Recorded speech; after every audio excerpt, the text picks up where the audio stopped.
Well, hello there, you absolutely magnificent person. This is Melinda Balling. Thank you so much for calling our Quantum Leap hotline. Well, today I want to visit with you a little bit about the power of yes and no. So, for example, have you ever found yourself, I know I have to be honest, saying yes when I really wanted to say no? Or perhaps wanting to say yes, but stepping back from that for one reason or another.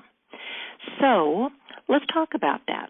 For many of us, the most difficult word to say is one of the shortest and easiest in the vocabulary, no.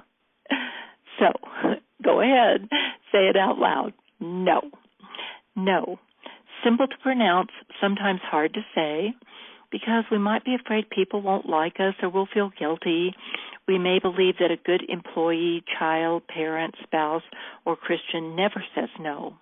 The problem is if we don't learn to say no, we stop liking ourselves and the people we're always trying to please.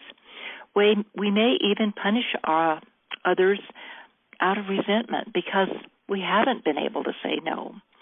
When do we say no? When no is what we really mean. When we say no, when we learn to say no, actually, the truth is we stop lying. People can trust us and we can trust ourselves. All sorts of good things happen when we start saying what we mean. If we're scared to say no, we can buy some time, we can take a break, rehearse the word, and go back and say no. We don't have to offer long explanations for our decisions. You know, a lot of times when I'm asked to do something that I really don't want to do, I'll just simply say, thank you so much for thinking of me. Thank you so much for giving me the opportunity to be involved. But right now, I'm just going to have to say no to your request. So that kind of takes the edge off of it a little bit because you're validating them for asking, but you're letting them know you're not interested in doing that. Okay. So when we can say no, we can say yes to the good. Our no's and our yeses begin to be taken more seriously. We start to gain control of ourselves and we learn a secret.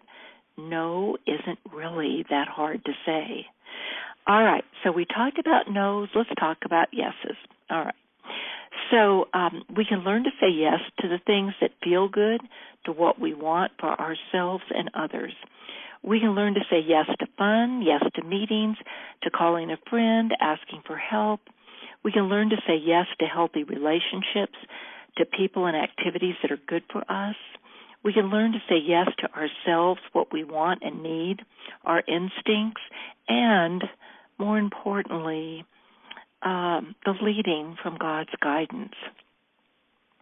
We can learn to say yes to our feelings.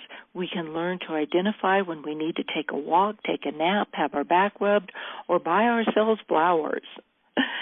We can learn to say yes to all that will nurture and nourish us. We can learn to say yes to the best life and love has to offer. We can say yes to being a healthy and expressive and truthful person. So, my affirmation for you today is I boldly and confidently speak my truth. Again, I boldly and confidently speak my truth. Once more, I boldly and confidently speak my truth. And so you will, dear ones. Well, have a magnificent day, a wonderful weekend. God bless you, and goodbye for now.